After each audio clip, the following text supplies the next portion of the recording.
This is a tale of a Scottish woman who died for her beliefs. She is thought to be the only Scot to have perished at the infamous Auschwitz concentration camp. Jane Haining was born in the small Dumfriesshire village of Dunscore in June 1897 and went on to study at Dumfries Academy, where she became dux of the modern school. Leaving the academy in 1917, Jane found a job at a threadmaker's in Paisley, where she worked for 10 years, but after attending a meeting about the Jewish mission, she told a friend, "I've found my life's work." After taking a short but intense course in Hungarian, Jane took charge of the girls' home at the Jewish mission in Budapest. She enjoyed her work for several years and formed bonds with many of the children in her charge. To her students, not only was she the matron, but also a friend.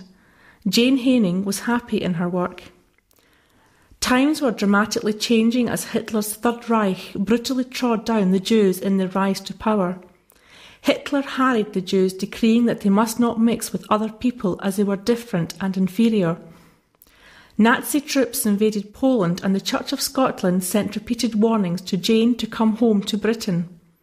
Jane ignored these, saying that she could not reject the children in her charge at a time when they needed her, and she spent much of her time telling the girls about the great people of their race and reminding them about the King of the Jews who wanted all races to become as one.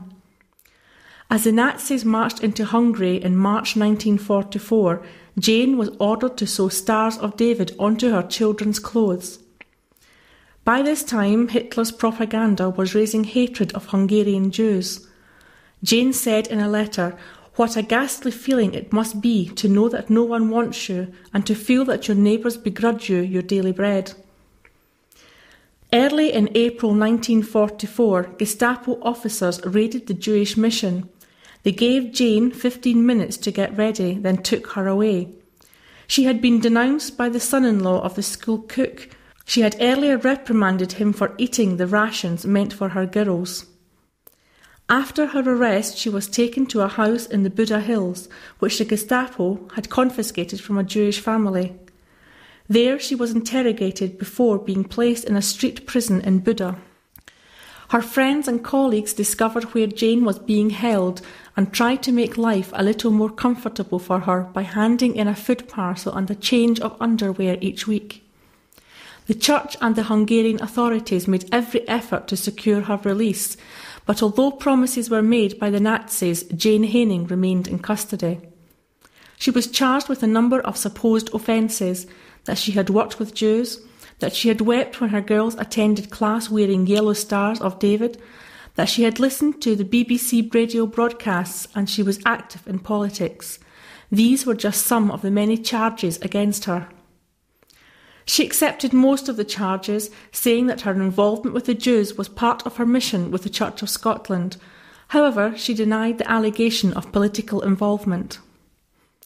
In late April, Jane was moved to a holding camp. Then, in mid-May, along with 90 other prisoners, she was placed in a cattle wagon.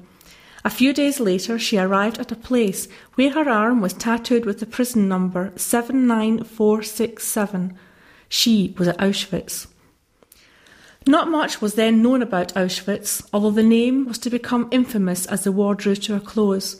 Jane found herself in a prison camp where women slept 300 to a room with one lavatory, where malnutrition and disease were rampant, where the filth-ridden air was suffocating, and where, it would be discovered later, up to 4 million people had been put to death.